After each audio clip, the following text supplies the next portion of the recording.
All right. Good afternoon, everyone. This is the Committee on Administration, Dunn County. We are meeting here today, room 54 of the county building. Call meeting to order. Call the roll. Chris, maybe I'd like to have you call the roll if you would, please. All right. Supervisor Bauer, Here. Supervisor Vogel, Supervisor Bashan, Supervisor Story here, and Chair Headland. Here. Thank you, Chris. All right, approval of the minutes. Our last meeting was April 25th of 2024 in this room. Anyone make a motion, please? Supervisor Bauer makes the motion. Second. Seconded by Supervisor Vogel. Any concerns or changes? Hearing none, all in favor? Aye. Aye. Any opposed? Passes. Thank you. Public comment? Do we have any public comment? None in the back of the room. Anything that came through, Chris? All right. Thank you much. Next on our agenda is our staff reports. In our packets, we received written report from administration, finance, human resources, our criminal, Justice Collaboration Council, our treasurer, our IT department, and our county clerk. Any questions for any of those departments by any of the supervisors on the committee? Supervisor Bauer? Okay. Supervisor, go ahead. Go ahead. Is Angela on there today or? I was gonna have her explain that chart, I guess. Is that taxes going from ag to recreational, or was it going, moving back and forth, that chart that we have on page 9? Let me look just a second.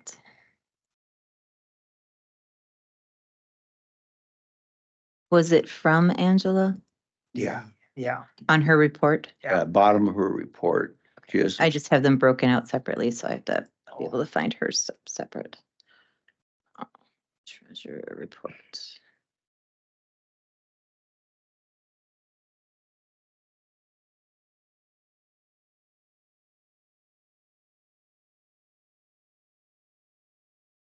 On the treasurer financials? Or, It's on the ag Ag conversion letters. conversion letters, yeah, for There's a chart. I must be looking at different things. the fine print, that both up to see it, but.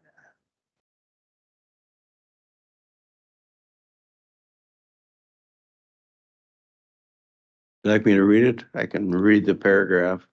Sure. Okay, our office has received 2024 assessors ag conversion letters for 6 municipalities that have their board of review meeting. Our office has completed the fees and sent bills to each of the property owners. The following are the 2024 rates for ag conversion fees if property is no longer used as agricultural. And then there is a Do you know? chart by county. Dan knows.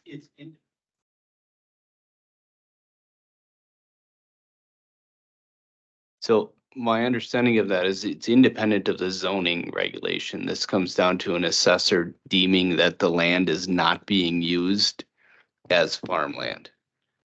Because farmland is assessed differently than just a lawn. Okay, does So- it go into recreational or does it go into forestry or that, that kind of, where does money go if it's not an ag anymore?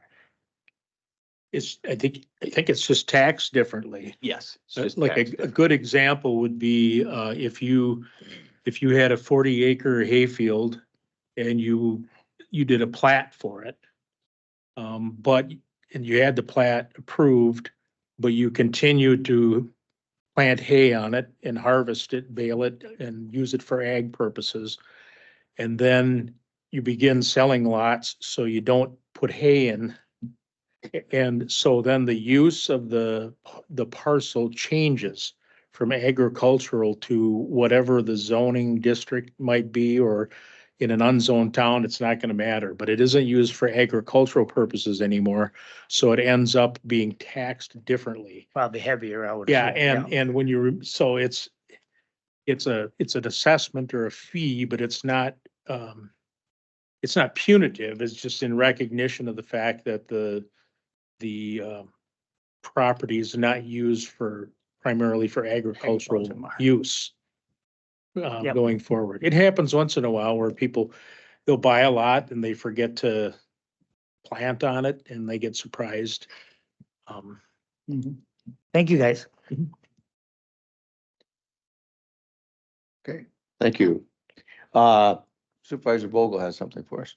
Yeah, I had two questions from the reports. So Bremer Bank MMI, does that stand for money market? So the balance dropped. I was wondering if that's used to pay for like the bond, like repayment, the principal and interest. Let me take a really quick look. Just curious. I'm assuming that you're referring to the treasury report or the financial Yeah, financial overview. like the investments. Mhm.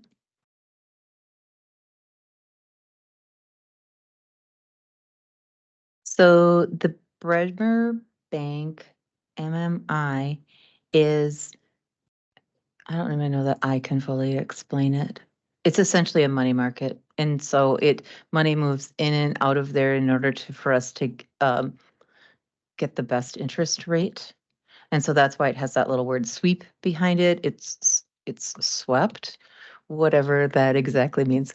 I should know more about that than I do, but essentially it's, so it will vary depending on need and where else money is needed, but the money defaults to that in order to get the best interest rate when it's not needed.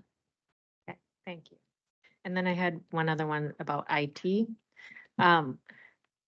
We had public comment about jail cameras, but there didn't seem much context at like the county board meeting and are you in charge of the? Okay, so. Yep. So yes, the public comment you heard was related to, if you remember, like the month before in the county board meeting, you passed a resolution reallocating ARPA funds to be able to do that security camera project. So that's that project. We had submitted an RFP well, it just closed. So we did it in the beginning of April. Actually might have been still in March that we did it, that we submitted the RFP. It closed at the end of April, and we're just this week evaluating results. So that was a comment related to the requirements of the RFP. Thank Yep. Mr. Chair. Okay, Sheila, sorry. Dan, I guess what I'm wondering is the comments that he gave, was he pretty much kind of protesting, thinking that he should have been getting the bid or getting what he needed versus us going to someplace else? Or have we just not decided yet where we're going to go or what? I kind of sense that he was upset about it. I don't necessarily speculate, but what I can say was, or what I had seen is a disagreement with the direction of the requirements that we had set. Also, there was the commenter is the company that currently provides the system. Mhm. So they were under the belief that they would that we would just move forward and continue to do that, to use them in our next solution. And as we had evaluated that as we were doing the security, because in addition to security cameras, the existing security cameras, we were looking at adding security cameras and adding door access system. Mhm. So as we had evaluated all of those things and understood what the price was, we are required to do an RFP in order to do that. So they had commented, said that they thought that we were going to move forward with that, but our ordinance requires us to do an RFP, which is what we did. And they didn't submit one, Uh, a bid? I- Or were asked to, or were notified of it, or? I don't know if I could They share. were notified, right? They were they given, were they were notified. given the opportunity to submit a bid. I'm not sure, just as we do these RFP processes and we have not determined the person yet. So I'm just not exactly sure on we typically don't share anything while we are in the process, and that's my hesitation to answer that That's question. fine. I guess I just wanted to make the point that I think we always have always agreed that whenever there's going to be bids for things, if it's close and it's Dunn County versus another one, we would go probably with Dunn County. If it's certainly far away, then it wouldn't make sense. But that we would try and stay as local as possible. And that's, I think, the only thing I was getting at, just Yeah. wanting to make sure that we were taking all that into consideration. Yeah, so there is, I looked into a little bit of that. So there's a couple of things that happen there. So there is some state statute that requires that kind of defines how we go about doing that. And in the state statute, I believe, don't quote me on the terms, but it says the lowest, most qualified bidder is the person that you choose. And so it doesn't necessarily allow for local discretion in that regard. Our ordinance says that if we choose to choose someone other than the lowest bidder in order to choose somebody local, that we would need to bring that to the committee for approval. Okay. So Thank you. that isn't a decision that staff can make. In order to make that determination to not choose that person, we need to bring it to the committee in order to make that Thanks for determination. clarifying that for Yep. me. Anything else? Yeah, it's, Yeah, Bob. is Andrew online or is he not? He is not. Okay. I was just gonna compliment him on the work that he done all by himself. It's running and of one. Do you see that running and of one? I don't know what Yeah. that means. Give him a hard time on that running, his thing there. I was gonna give him more fun if he had a medical license, because he said, when people have a general injury, the first office they come to us is. It should be inquiry, I'm sure, but that's good. I'll see if he had a medical license to help that, but he's not here to pick on, so I guess that. Alright. Okay, anything else? Chris? So we have a couple of timing related things. So Jenna has, as a part of her written report, has, as requested last month, a walkthrough of our health insurance stuff. And then we also have our person who is going to speak in closed session. So I'm thinking that you want to do the closed session piece, Nick? Or do you want to reschedule? I mean, do you want to put, what would you like to do with not your guest, but our guest? I think if there is no objection by the committee to resort the order of the agenda, then I think it's within the chair's discretion to do that. If that's what you'd like to do. Otherwise, we have Attorney John Barlament is waiting for his chance to speak. I would move, we go into closed session. Okay, first what we need to do is you would like then and agree to move number 8 on the agenda up to this point? Mhm. Okay, and then, all right, thank you. Any objection to moving item 8 up to this point in the meeting? All right. Let's vote on that. All in favor? No, we have to have a Do we roll have- call vote for this one. Well, not for the, Oh, Closed to session, just change for to changing change of the the agenda. agenda, that's Yeah, fine, that's yeah. good. So Sheila's gonna make that motion I'll make that motion that we change the agenda to move number 8 Eight. up to, to number, after number 5. after number 5. There we go. Second. All right, all in favor? Aye, okay. Now, Now I move to go into closed session. you would make a motion. Okay, we need a second to that. A second. Second to there. And then, roll call vote. Roll call vote of the committee members. If you would do that, either one of.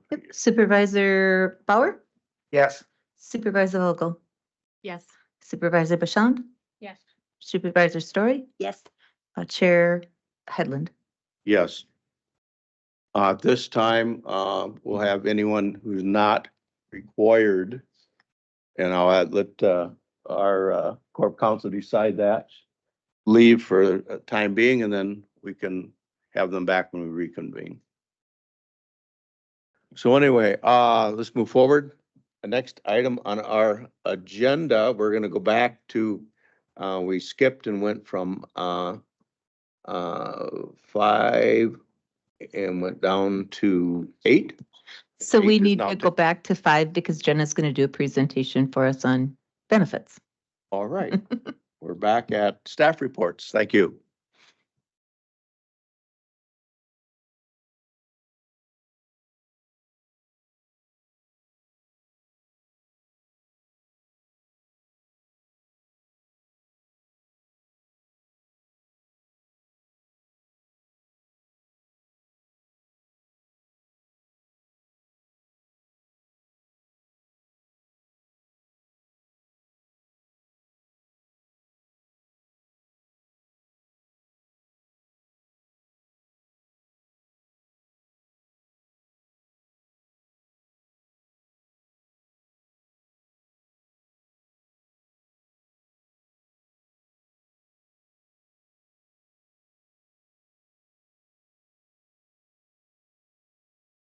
All right, I knew everyone wanted to talk about health insurance for 2 hours today, but I'll try and hopefully what I have for you today will be helpful in kind of bringing some clarification to what we just discussed, and then also give you some insight into what we've been up to the last handful of years with regard to our health plan.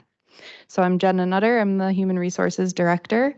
I started in this role in May of 2022.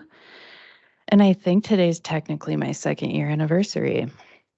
Time flies. I think so, 23rd.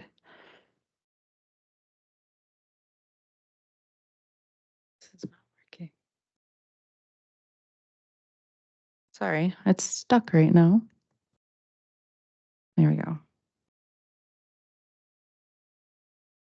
Okay, so I just wanted to kind of start by giving some key terms because that I'll refer to throughout the presentation, and this might be a review for you, or if it's new information, hopefully it'll help you understand kind of the lingo that I'm using throughout the presentation. So the biggest thing to pay attention to on this slide would be premium. So a premium is the monthly amount that is paid to the county by the employee, and then also the county contribution to fund our health insurance plan.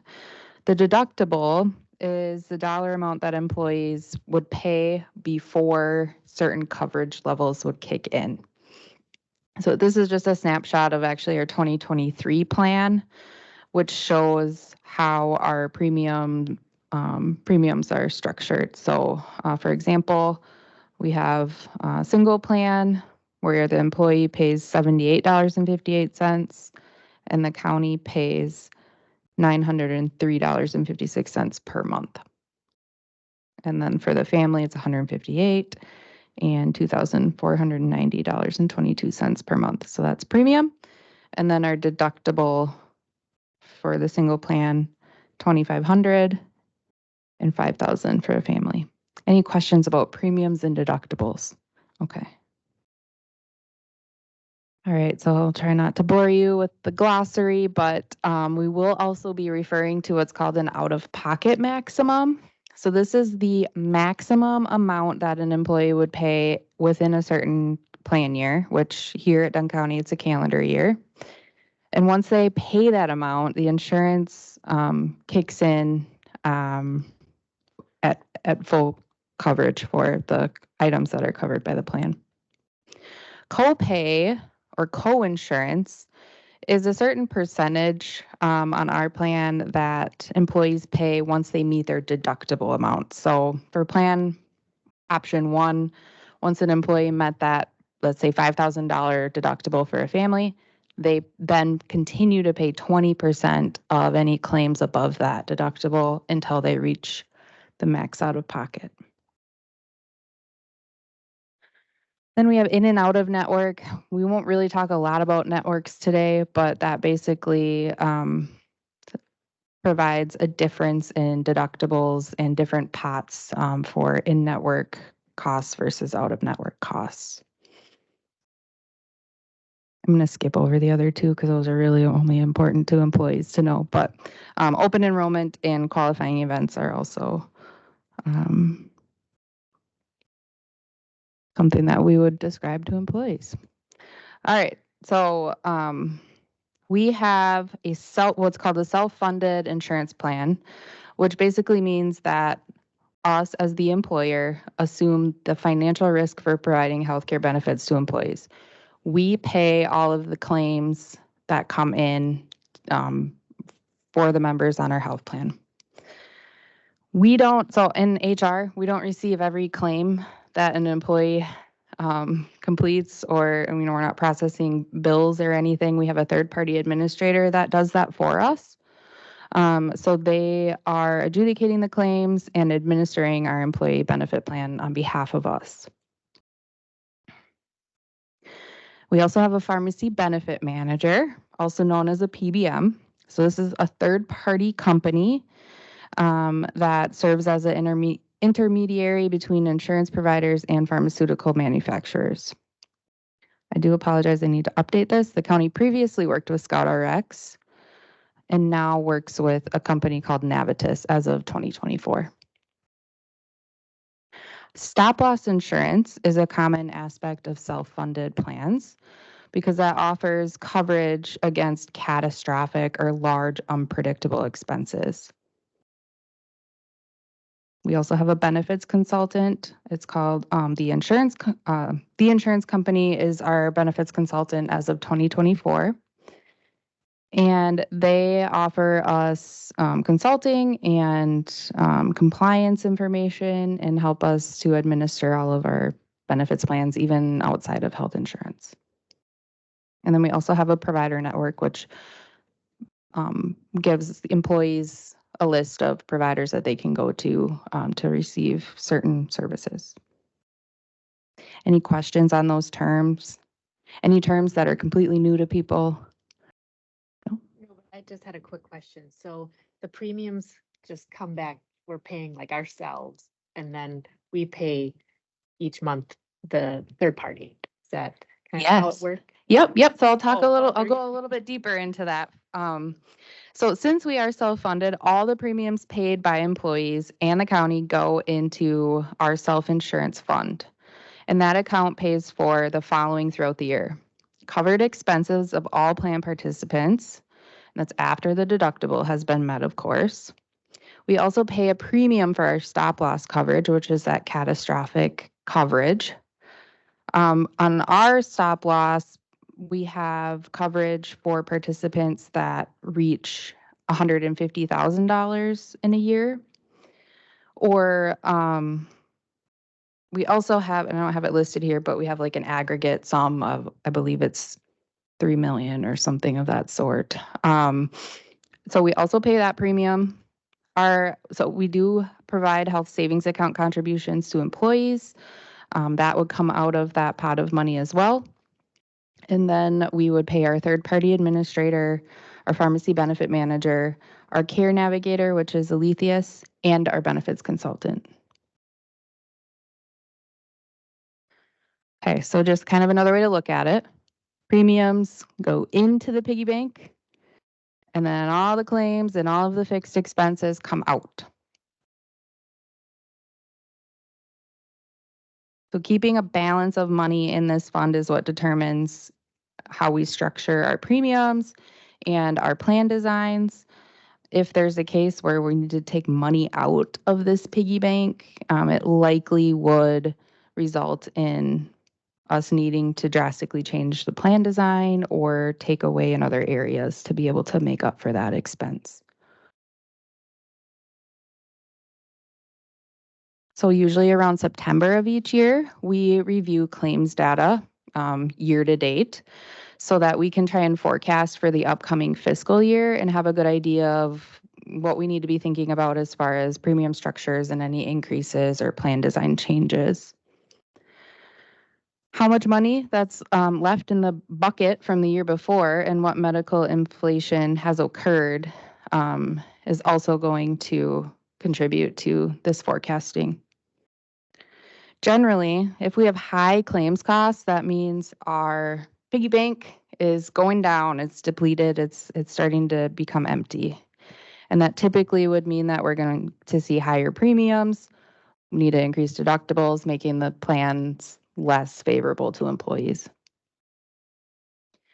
Low claims costs and any costs that we can contain generally mean that we can improve our plan designs, improve our premium funding, or decrease the premiums, and then also decrease deductibles or maximum out of pockets.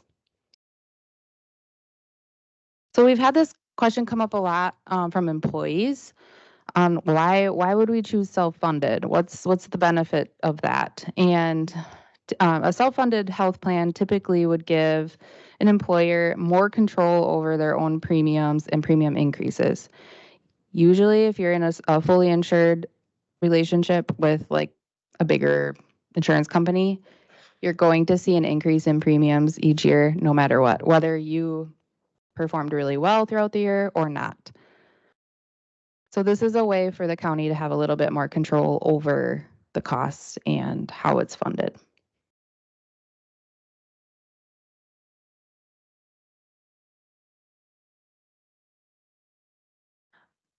I know that probably looks a little bit small, but this is kind of a snapshot from years 2017 to 2019 of our overall expenses relating to our self-funded insurance plan.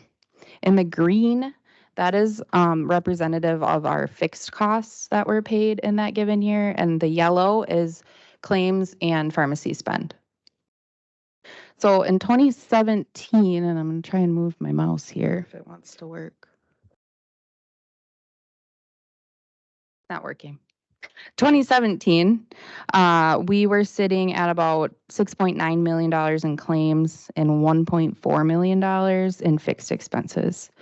By 2019, we saw that jump up to about $8.2 million, and our fixed costs were sitting around $1.3 million. Of course, regardless of as hard as we try to contain costs, sometimes it's just the nature of health insurance where you don't know what types of medical conditions are going to pop up throughout the year. It's a little bit of a gamble too in how we choose to fund those plans. It just depends on overall health of the plan members.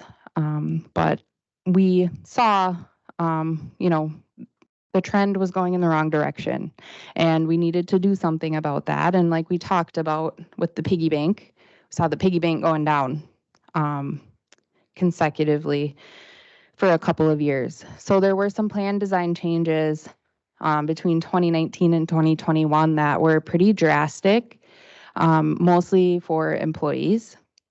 I won't go through each bullet here, but I think most important to note is in 2019, there was an increase in premiums actually to $2,000 for a single plan, $4,000 for a family, which was still really good. And there was so the max out of pocket in that year was matching the deductible. So that was $2,000 and $4,000. In 2 years, the maximum out of pocket increased to $6,000 for a single person and $12,000 for a family, and that's on that same plan option. And again, this was as a result of that self-insurance fund depleting each year. Any questions so far? Okay, so we knew that. Oh, go ahead. Do you charge more for each employee? Like, let's say they have a bad habit of smoking or something like that, they have to pay a little higher premium because they are at higher risk? Is that fair or not? So that is a popular wellness approach. We do have an option within our self-care plan, which allows them to earn the HSA contributions to complete what's called a tobacco cessation, basically like pledging that they don't use tobacco. So that's kind of how we do it. We don't offer a premium discount. So that all to say, our plans drastically changed. And if you look at that time span, we got 2020 in the middle there, 2021, we also know that the employment market became extremely competitive. And that was coinciding with our extreme changes to our benefits plans and making them not as favorable. So it was impacting recruitment. We did have some folks leave the county and say that it was due to the benefits plans. So we knew that we needed to do something. And the question was asked, how do we control our costs? How do we turn this around? How do we improve our plans? And what was considered at the time and still is, as far as best practices in containing costs, is implementing what's called a near site clinic, also known as a direct primary care clinic. And we have implemented that as of 2022 with Reform Medicine. And I'll talk a little bit more about what they provide. Also, Care Navigator, Alethius, we talked about that at the last meeting. That basically helps people shop for the best value. A pharmacy benefit manager. So we did, again, have ScoutRx 2022 and 2023, but changed to Navitus as of 2024. But having a pharmacy benefit manager that provides transparency and trust is a very big driver in containing costs and allowing employees to find the best value prescriptions. That's usually a really big chunk of our cost. And then lastly, responsible healthcare consumers, educated health plan members that are able to make informed decisions about the care that they're seeking. So it takes a team. So Reform Medicine is our direct primary care clinic as of 2022. All employees on our plan and their dependents are covered and able to use Reform Medicine services. The clinic provides all primary care services such as preventive exams, sports physicals. If you need, minor stitches, obviously if you cut your leg off, it's probably going to need to be a hospital situation. Labs and vaccinations and much more. They also offer a medical weight loss program, which has been really successful for our group. And this is only $10 per visit for employees to seek these services. That $10 comes back to us. And I won't bore you on the details of that, but due to IRS laws, it's advised that we charge that small fee per visit because we have HSA eligible plans. They also carry a wide variety of prescriptions at very low cost. So why do we want to work with a near site clinic? Well, this is actually some data that was pulled from our first year in working with Reform Medicine in 2022. And the gray column here represents the cost of the services that were actually done at Reform Medicine and what they would have cost assuming the employees would go to Mayo for that care in that year. The green column is what we actually paid to Reform for those services. So this is actually our real data from 2022. If you look at our, provider visits, for example. So that is all included in our membership fee that we pay. So we do pay a membership fee to Reform Medicine per employee per month for this service, full access. There are some pass-through costs like labs. We do pay those at cost. But if you look at, that's the most astonishing. We paid $17,773 in labs at Reform Medicine in 2022. Had those labs been provided at Mayo, it would have cost $370,000. Overall, you can see that we spent $354,000 roughly in 2022. And again, had those services been provided at Mayo, it would have cost about $700,000. So we saw nearly a $362,000 savings in the first year, which was actually beyond expectation because that first year, people are still kind of learning what it's about, and utilization typically isn't super high. Any questions about that? I was with self-funded plans through the school district of Menominee, so I'm pretty familiar with them. But one thing I wondered is, given you're using Reform Medicine, if they wanted to use Mayo, do you offer that second plan for more premium cost, like as a plus plan, so that Yeah, so they our have that option? employees, the members on the health plan have access to Reform Medicine, but they're not required to use it. Okay. And Mayo is in network amongst many other of the larger providers in the area. So they can always go to Mayo. And sometimes there is a time and a place where Mayo makes sense, right? But that it isn't required for Reform to be.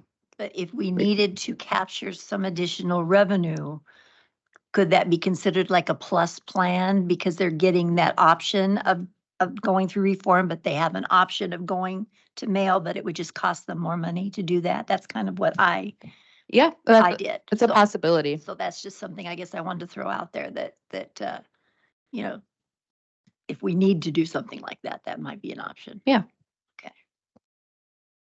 Okay, so we also have our 2023 data, and we saw about a $380,000 savings compared to what the price or the cost would have been if those same services were done at Mayo. That's about a 48% savings.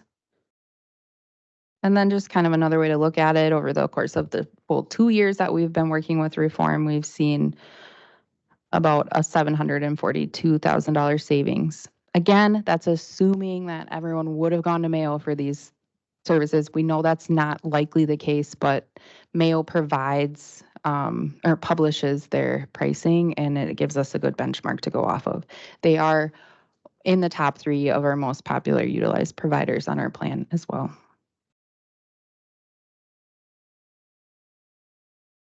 Okay. So we talked about Aletheus a little bit last month, but that is our care navigation tool.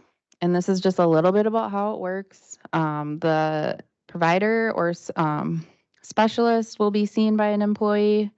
And then if the employee is being referred for some sort of imaging or procedure to be done, they would have a copy of that order sent to the care advocate that works for Aletheus. And then the care advocate would be contacted by the employee, and then they do some research on like what are the best cost services or providers in the area within a certain mile radius that the employee is willing to drive. And then the employee is provided with a list of places that they can go and what the price would be at each place. They still have the choice. They could still go to the most expensive option, but they are given that list and that transparency. And then after the procedure, we ask the employee to complete a survey so that we know that they utilized that service through care navigation. And I know this is going to look small again, but it's just to provide an example about why this is important, because costs for services, especially in our area, vary greatly. I'm not sure if you can see this, but a total knee replacement in the Chippewa Valley can cost, on average, about $39,500. And then there are even providers that charge up to $80,000 for a total knee replacement. The best value cost for that service within the Chippewa Valley is $27,500. So that's quite a swing in savings for one procedure being done. That's a large scale example. There are also a lot of smaller scale things, like for example, a CT scan. Most average cost for that is $2,200 in the area. up to 4,600. But there is a better value available within the area that only charges 600. I don't know why. I wish I did. And I'll just note, without Alethius, it's really not easy to get these prices because it's not like going to the coffee shop and seeing a menu. So it's a similar type of flyer here, but on this form, you can see, this is the handout that we have provided to employees to show them an incentive amount that we will offer if they follow through on choosing the best value provider for a certain service. So this yellow column is the incentive amounts that employees can earn if they follow through with that. Okay, so we talked about the plan changes that were made in 2019, 2020, and 2021 and how they were pretty painful for the employees on our plan. Luckily, with success of the cost containment strategies that we've implemented, we have been able to improve the plans since 2022. If we look at that max out of pocket specifically, that's that, well, or out of pocket maximum, that's what OOPM stands for. 2022, it was at 6,000 and 12,000. 23, we were able to drop that down to 4,000 for a single and 8,000 for a family. And by this year, we dropped it again to 3,500 for a single and 7,000 for a family. So we've been able to make really great changes. And I will note that all of these improvements have been possible without increasing premiums. Okay, so here's like a bigger picture. I showed you 2017 through 2019 a few slides ago, but this includes 2020 through 2023 costs. And you can see, I know you can't probably see the numbers specifically, but you can see that we're heading in the right direction. And this is kind of, I think for me, this is a little bit more valuable to look at what the overall per employee per month cost looks like over the last several years. So we were up to about $2,600 per employee per month. And we are seeing that now down under $2,000 per employee per month as of 2023. So that's where we want to be. And we're kind of defying the odds a little bit because medical inflation, as I'm sure you've heard, is at an all-time high and expecting to be, or it was expected to be about 7% for 2024. So we're driving costs down even though everything is more expensive. So that tells us that our health plan members are being responsible and informed consumers and using the extra benefits that we're providing to help them do that. And it's been a really positive thing. Any questions? No, just comment. As you can see, our HR team and our, administrative management team have worked really hard over these last few years. It was getting to the point where, we were struggling to have to present this as a board even, and this committee to the board, and then the board to the employees to say, here's what next year's gonna look like, worse than last year. And so we made that step, we made that jump. We were lucky, we had some extra money building up in our workers' comp funding that was beyond what we felt certainly necessary, keeping that kind of a balance in there. And so we used some of those funds to get this all started, to fund the, on-site clinic and take the time to invest in a better plan. And like Sheila, you were asking, as she was showing, we also added then through some time and benefit, and maybe that'll even get better, but the fact that we are rewarding people to make those better shopping choices. If they don't want to, that's fine. But if they do want to take the time and save us, our fund some money, they are rewarded part of that money back. And so hopefully that's a little carrot, so to speak, out there that, will continue to make this even more efficient. And if we can hopefully keep the numbers in line and help our employees, help Jenna get employees, keep employees, and happy ones while taking care of employees. That's a question. Yes, Michelle. So if they do the low care option, how do they get that incentive? Is it on a paycheck or? Yeah, so they have to fill out that survey so that we know they did that.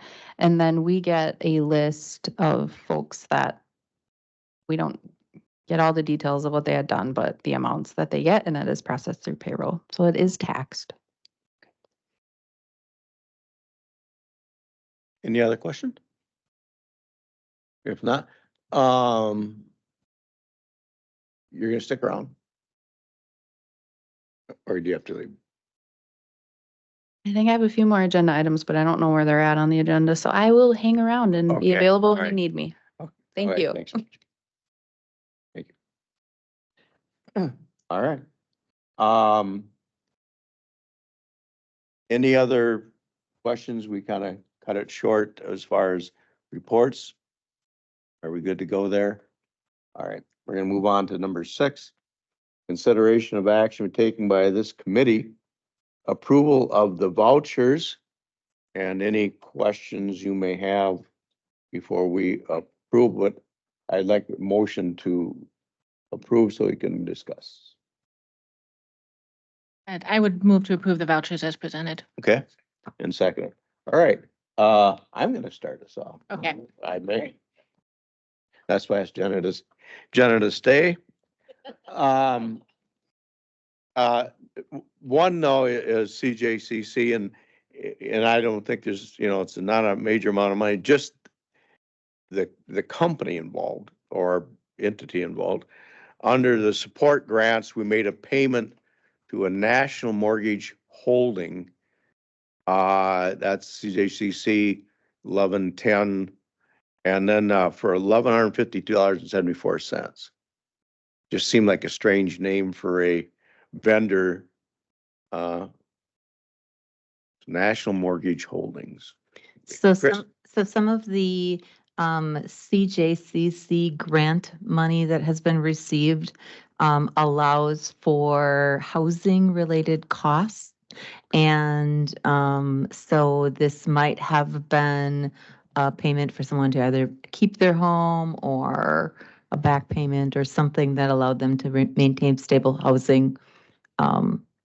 Because it's qualified under support, it indicates that it's something that would be supportive to one of the participants in the grant program. So just a benefit covered by the grant. Thank Yes. you. I don't know why it just struck me and I thought, that's seems different. Under our patrol, 1270, Northtown Ford, 2180-458. Did we have another thing for any reason or? I mean, that's certainly more than a set of tires or an oil change because we have those listed separate, but 23. under 1270 Northtown Ford 2184. And again, we can just somebody report Yeah, back to I'd us. have to, right, I'd have to research that All one. right. And then this is for Jenna.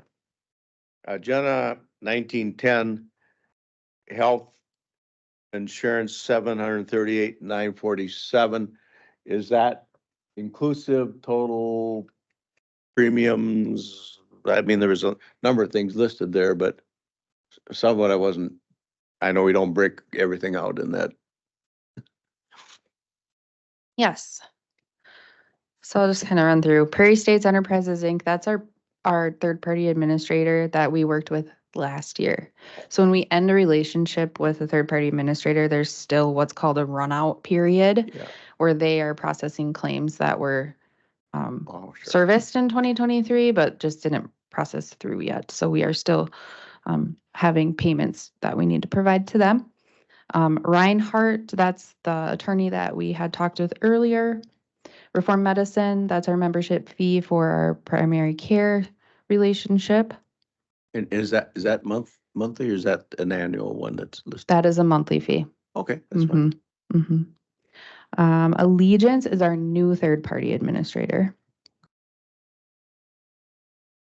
And I think that covers them. Okay, CBiz, they help us process our ACA reporting, so that's our 1095C forms that need to be sent. okay. All right. So it's a little double, finishing off last year's providers and, okay. All right. It just seemed like we had a jump and I thought, I know we don't have a, we're putting money in for the claims or not. I didn't want to make sure we didn't have to add something to, because we were in trouble, but. Yeah, so we are in about May, and so we're processing and we're seeing those claims that were serviced in like December, end of year. Those usually jump because people are trying to get things done. Yeah. And they've usually hit their deductible that by then, so it's usually expenses that are hitting the plan immediately. Thank you. Yep. Appreciate that. That's takes care of anything I had. Anyone else? Michelle? I have 3 because I'm like that. Under 1270 for patrol. I'm guessing it's recruitment of employees. There's 2 that are both for 465.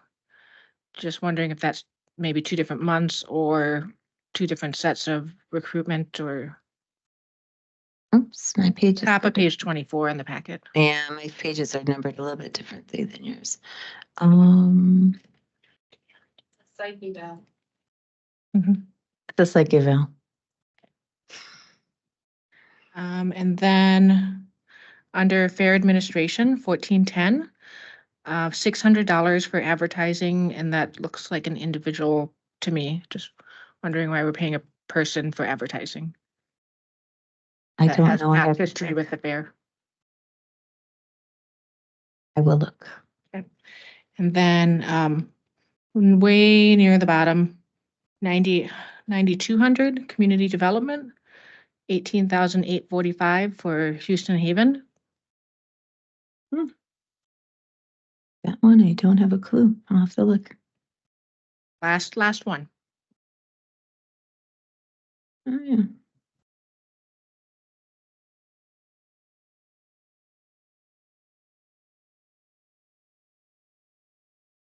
I will look it up.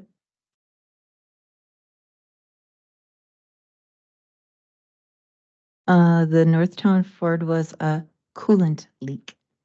Oh. Okay. Thank you.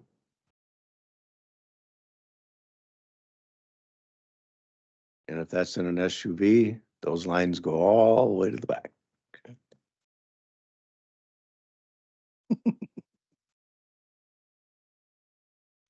Yes, I did last fall. Go ahead. I have more than 3. Sorry. Oh. I'm just trying to learn. Supervisor Vogel, go ahead. So 1110 in financial services, I'm guessing the auditing and the Phoenix Business Inc. are one time? So Phoenix is our our enterprise system, our finance system. And I don't know exactly what the dollar amount is. Let me get back up there by you.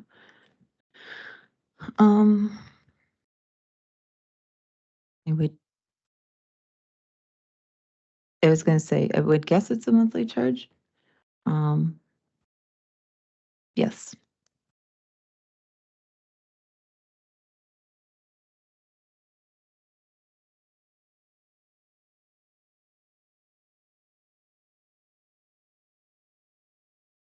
Okay, so for the record, so there's a monthly fee and then we pay additional for special projects or activities. And so those numbers are monthly costs. And what was the other one, Ann?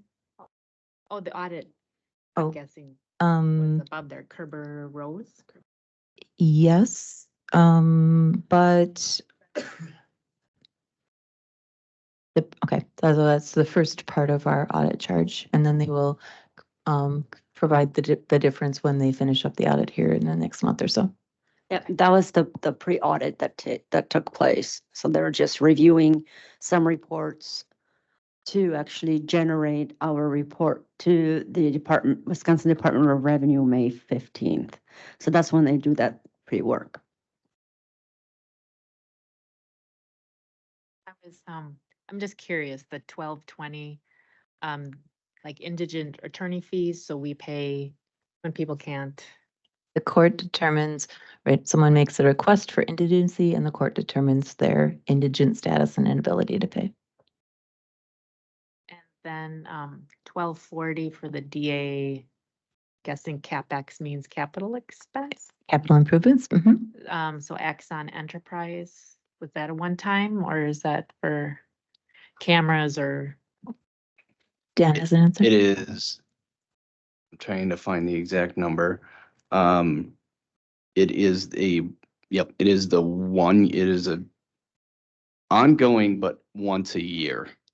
So, and that is the system they store all of the video materials that they use for cases and integrates with the body cams that are worn by the different law enforcement agencies in the county. Thank you.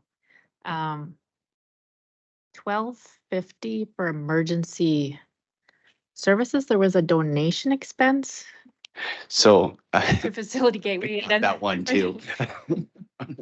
Oh, And if you look down into their CapEx, you'll also see the same company there. So what it was a CapEx expense for UPSs for the emergency management, uninterruptible power supply. So essentially a battery, so that handles when you lose power and go to generator, there's a moment in between there. UPS kind of fills that gap. It also handles power spikes and different things like that. I can't explain why it's under donations and expenses, but that's what it is. And it's also part of that CapEx. So there were two. Yeah, so part of it was covered by CapEx and part of it was covered by just their operational budget. But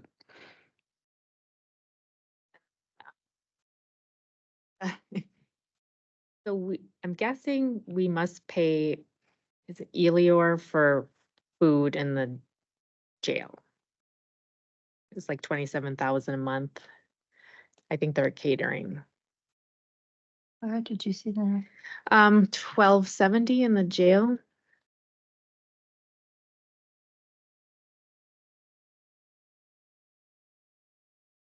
LCR? What? Yeah, it's a a prisoner food contract. So yes, we have always contracted with a vendor who comes in and does the food preparation, purchase of all the materials, and it goes out on an RFP in every 3 to 5 years or so. So we don't have like internal capacity at like the nursing home or something. You always want it external. So at the point in time that, okay, so it used to be that the jail and the Meals on Wheels program shared the kitchen and shared the same contract staff. And then some years back, there were some discrepancy, some disagreement, not between the entities, but just about the quality of the food that was being provided.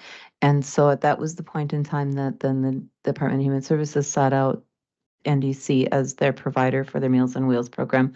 But the jail decided to continue to stay with their vendor because they have their own kitchen facility.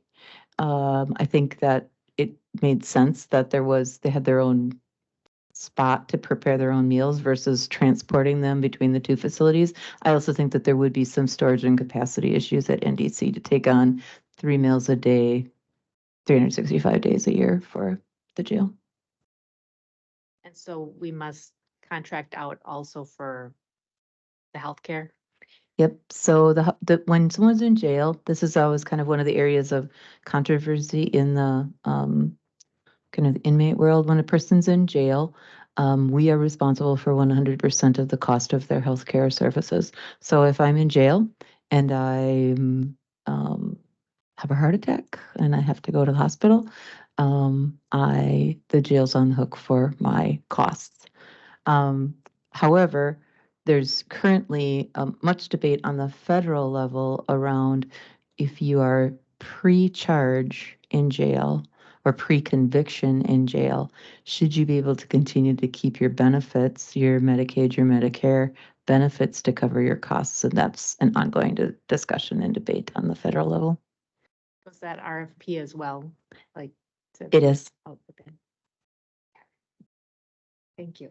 And I have one last one. It was 2,100 for like environmental grants, like through environmental services. And there's like a lot of names. We've looked at those before, and I can't without looking at them individually, and I can certainly do that. Oftentimes those are those grants that ENS applies for on behalf of a property owner that's going to do some type of remediation or fixing of whatever it is that's environmentally not friendly. Okay. Thank you. That's Okay, Sheila. Just to check on something, Chris, a few years ago when I was still involved, before I came back here, we did get, I think, state prisoners that we would get some kind of benefit from. They would pay on that particular, a certain amount to us per day for them being here. Do we still have those prisoners? Because that would apply to the healthcare and to the meals and to all Yeah. of that, wouldn't it? We do not. We don't not get that in. That kind of dried up for whatever reason. Fizzled away. Okay, just wanted to check into that. Anyone else? All right. We have a motion to approve. All in favor? Aye. Any opposed? Okay.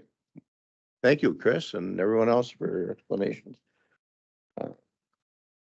Always good to note sometimes those abnormalities, but most of the time they're just that. Strange names and yeah. Okay. Along with that, extension of an out of class pay for Ryan Norman, and he is an employee 911 service. And there was an explanation for that. And this, to start with, if something like that pops up, it goes for a limited term. We specify that term is up, and he's still doing those special things for us, I guess, is a simple explanation. Anyone care to make a motion to approve? This is an extension to the end of to 14th of December of this year. I would. We believe she doesn't have any prospects to get in there. She's still having difficulty finding staff, isn't she? So he's operating in a different capacity, right, Jenna? Jenna, do you want to speak to that? Yeah, I think he's moved. It's right. Is it 254 an hour or something? We're boost something. Like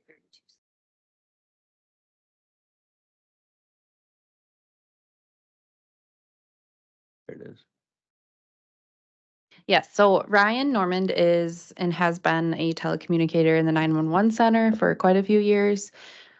And there are and have been staffing issues within that team. Their focus right now is bringing in and filling telecommunicators to be answering the phones. So Melissa hasn't really had the time or ability yet to fill the supervisor position permanently. There's intentions to do that once they kind of get all the wheels on the bus and can have enough coverage on the floor. But as of now, Ryan Normand has picked up some additional duties that supervisor position would typically fulfill. And she would be looking to fill that permanently at a later date. We did just start 2 new telecommunicators within the last couple of months, so fingers crossed. Correct. So per the ordinance, the county manager is able to approve up to 3 months of out of class pay. Anything past that, we need to ask for the Committee on Administration to approve.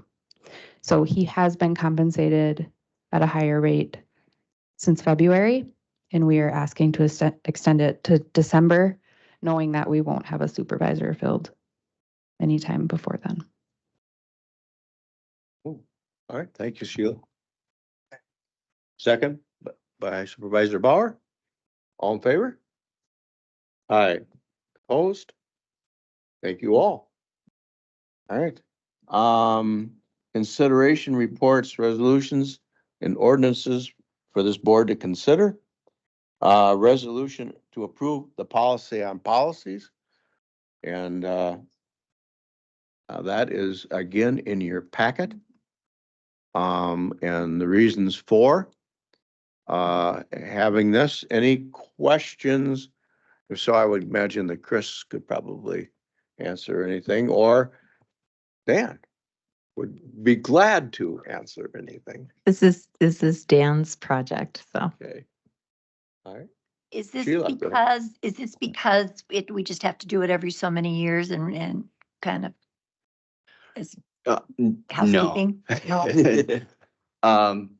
So this kind of came out of, I think as Chris has been in her role for a little while and as other things kind of come up, we spend a lot of time searching through meeting minutes and emails and everywhere throughout the county to identify resolutions or anything that has essentially been done, whether it be by the board or by a former county manager or anything like that, that says, you know, you're not supposed to park in the front row. I just found one today, a whole policy on heaters in your office. That was an email sent out 10 years ago. So if you weren't here 10 years ago, you didn't know there was a policy about it. So what we wanted to do is find a way to formalize how we are going to create all of these and store them and communicate them to employees. So that's kind of the goal of this, is to kind of put down in writing, these are what policies are, these are how they can be created, and this is how we are going to store them and share them with the appropriate people. And policy is a word with many definitions. And so there was a lot of time kind of spent on that as we talk about that the county board is a policy creating board, right? That is your sole job, to be able to do that. And that isn't something that we want staff to be doing, but we have many things that we refer to as a policy. Like I brought up the heaters in your office policy. That's not a policy. That isn't a policy that was written by the board. That was kind of just a safety measure and a work rule that was put in place, but we call it a policy.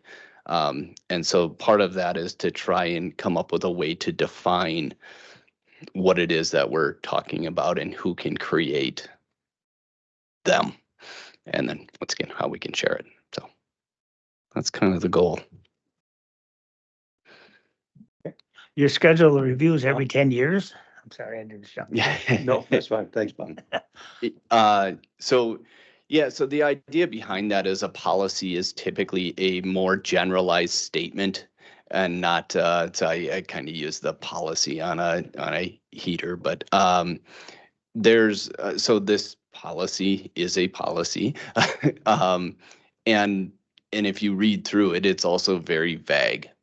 It says that somebody will be in charge of doing this and they're going to communicate it with all of the employees, or they're going to make sure that it gets put out in a way that's communicated with all of those people. So the intent is that you write the policy in a way that it's not going to need to be changed constantly. The next piece of that is a procedure. And the procedure is something that the county manager can create, in this particular case, can create a procedure that's going to be a little bit more defined as to, this is the format that you will use when you create a policy. This is where you're going to save the file so that everybody can save that. So those are going to be more fluid, and the policies hold a little bit longer just by essentially being written in a more kind of vague manner.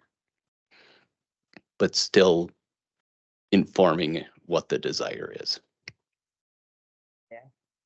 Please. Mr. Chair, I was just looking at the bottom, it said policy history, and it's got today's, or the future date, then it's got 10 years down the road, so that's why I asked for about 10 Yep. years, so that's. Yep. And that doesn't mean that a policy can't get edited within the 10 years. That means that at 10 years, somebody needs to read through this and make sure that it still holds water.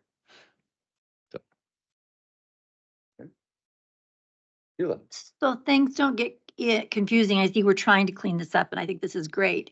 But so you would have the ones that the board approves, which are pretty general. Then there would be what the county manager would have. Would that be in a separate booklet that would be given to the employee on top of this? Or not? And then beyond that, then the different departments, would they also then incorporate some things within their own departments that would be in addition to that hopefully wouldn't conflict with? So yes. So the employee handbook is actually a set of policies that also kind of is managed through its own pieces within the ordinance. But those are policies, and any changes to the employee handbook must come to this committee to be approved. That's written in ordinance. So when we talk about some of those other items, like I referred to, those are closer to work rules, which kind of fall into that department head level. But then we also talk a little bit about policies related to compliance with federal laws or state or federal laws, or even just compliance. One of the examples that we had, so Carmen for the neighbors is required by her whoever it is that oversees skilled nursing facilities, has to have a whole set of policies about how you administer medication to someone.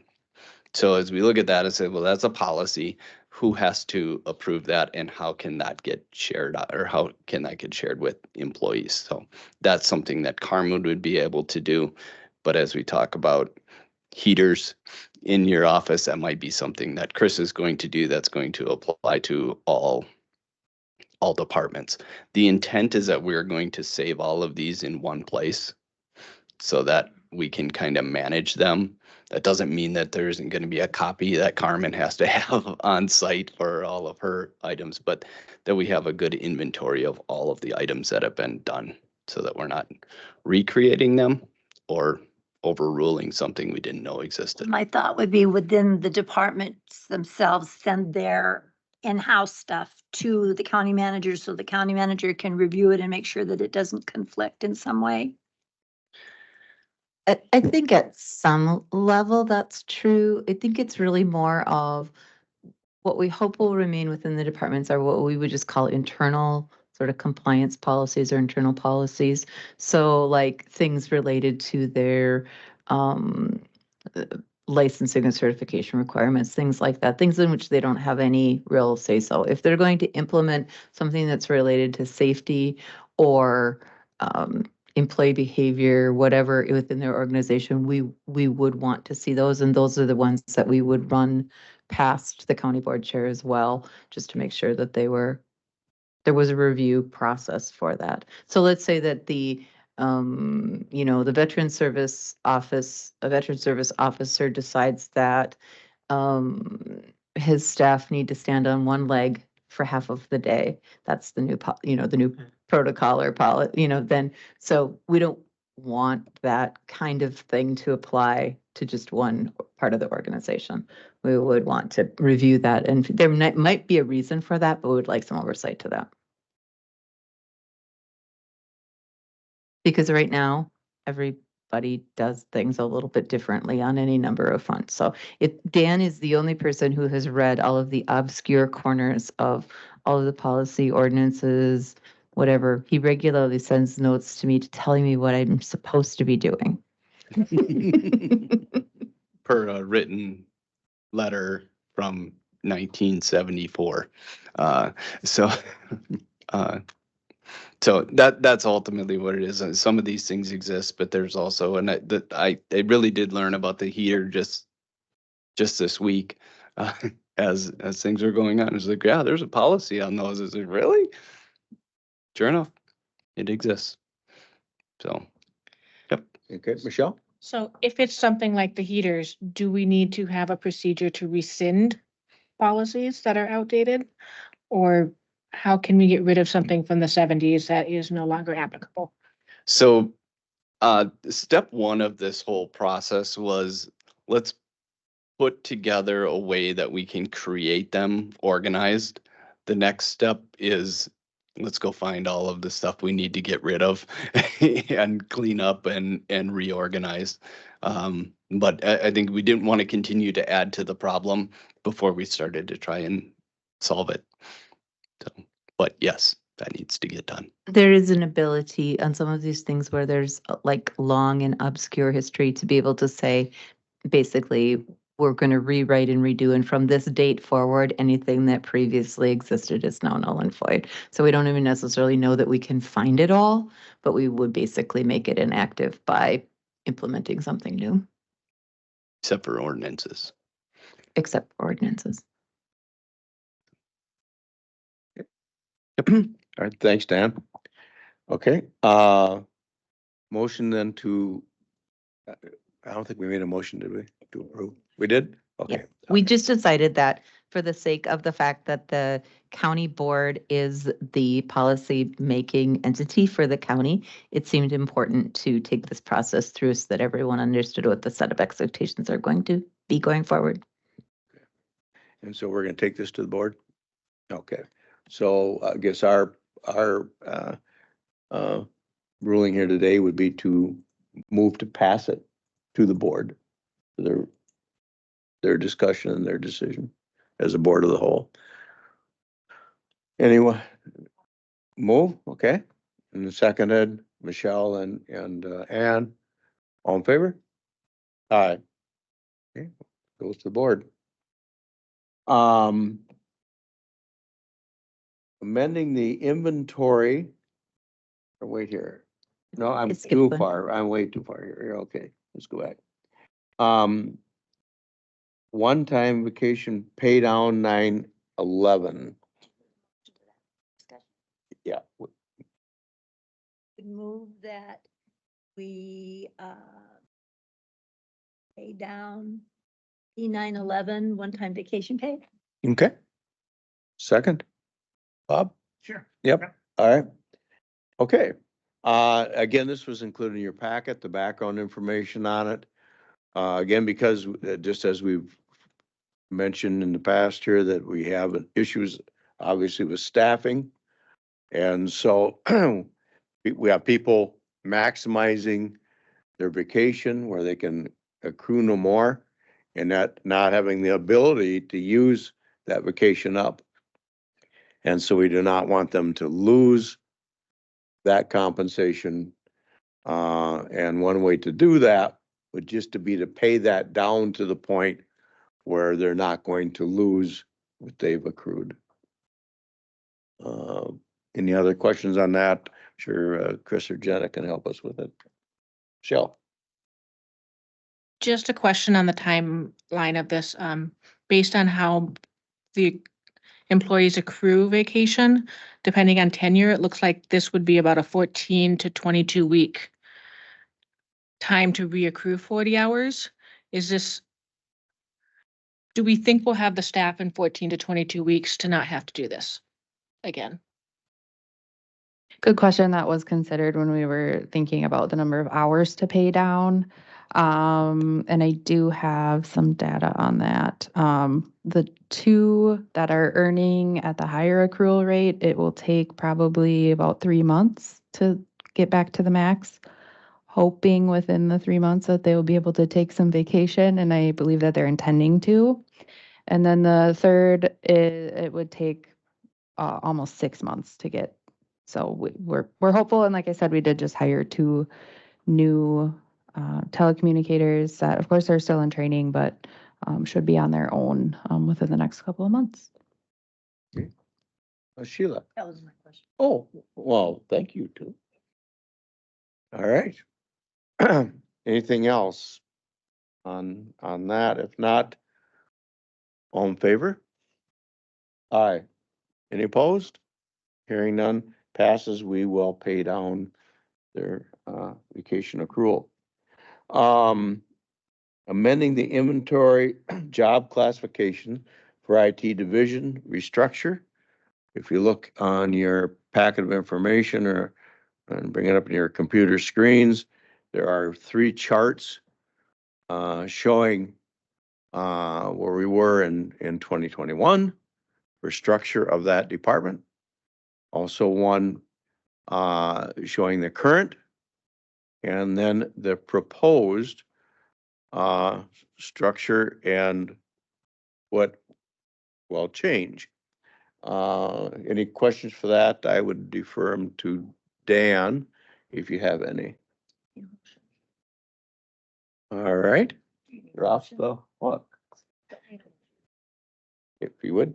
Yeah, Well, I don't know. Do we need a motion? yeah, we did, because this is creating a new, Yeah, this is, there's actually gonna be a resolution yeah, resolution. relating to this, Yeah, because it creates and modifies, it deletes or changes some job classifications and adds a couple other ones.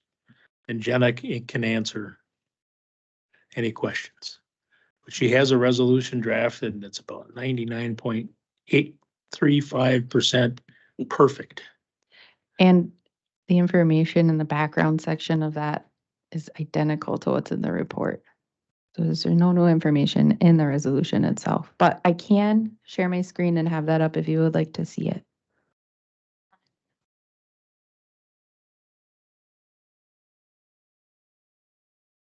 The question, or do we need Yes, a you can. motion first? you We like, need a motion first? yeah, it'd be nice.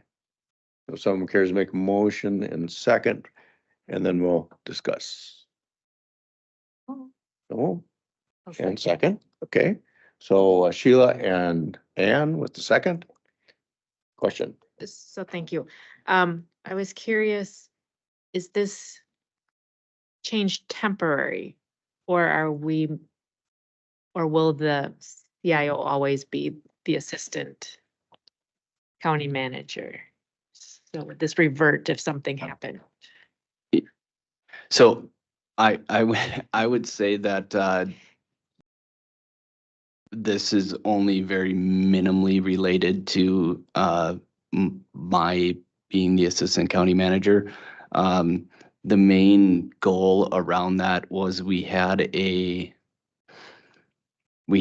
2 sections. We essentially had staff that were in offices next to each other that were kind of in this different sections in different worlds, and we wanted to kind of tear down that make-believe wall. So that what I would say is a primary reason for what was happening there, is if everybody's kind of reporting in that same line, to be able to do that. So I would say whether I was the assistant county manager or not, this would be the same. Okay, thank you. Any other questions? If not, all in favor of approving the new organizational chart? Aye? Aye. Aye. Any opposed? Hearing none? Thank you, Dan, for laying that out the way you did. Okay. Next meeting date, June 27, 2024, here in this room at 3 o'clock. And is that confirmed as correct according to the calendar? Their calendar up. That was right? Okay. Chris? Chair Headland, I have a couple of things. One, had some time to do a little bit of research and I can knock the rest of the questions off the list about the vouchers. The $600 payment to someone named Decon was from the fair, was for ad design, social media, and poster development. And the $18,845 to Houston was an actual payment from the through the Chippewa Valley Housing Authority as a part of our participation in the revolving loan fund to someone who did some house rehab. So essentially, person did a house rehab, Chippewa Valley paid the vendor, or Chippewa Valley authorized the vendor, we paid the vendor through our revolving loan fund. Okay. Oh, and I had one other thing, sorry. Yes. And I believe that, Mr. Lang had some information for us. Thank you. I'm gonna have to repeat this a couple more times and then everyone will know. A couple of weeks ago, I drafted a letter addressed to Supervisor McCullough, Chris, and to Jenna, letting them know that I'm intending to retire in January. So Jenna is, she's a go-getter, and she's already working on it. No, I'd like to stay to January so that I have, the opportunity for the first time in my life, well, not the first time, but to go south for the cold. Anyway, that's my announcement. Thank you. Appreciate that. Mhm. And, change your mind. I'll always We'll be the first to around know. I'll always be around to help. All right. And, my wife and I plan on moving to southern Wisconsin in a few years, but right now, so I'm a couple years older than her, so I think I might see if they need anybody on the Board of Adjustment. There you go. And I don't want to run against Supervisor Wilsey because I think he's doing okay, so. All right. Anything else? Any other announcements?